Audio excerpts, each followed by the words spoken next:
maraming salamat po sa inyong mainit na pagtanggap at syempre sa suporta ninyo sa amin.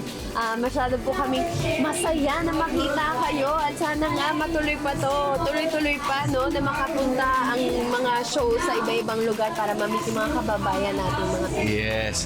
Salamat sa lahat ng Pinoy. Maiinit talaga ang pagtanggap nila sa amin, sa lahat ng bumubuo sa Pinoy TV.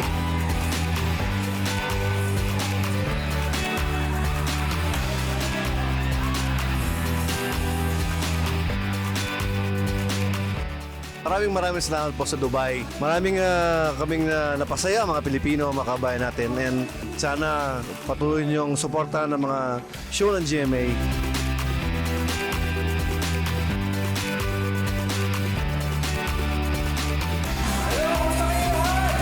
Masayang-masaya kami na makita lahat ng mga ating mga kababayan. First time namin na-imbitahan sa ganitong klaseng talk sa pag-explain ng mga negosyo. Kaya marami rin kami natutunan at sana marami rin silang natutunan sa amin dito. Gusto namin magpasalamat sa lahat ng mga sumuporta dyan.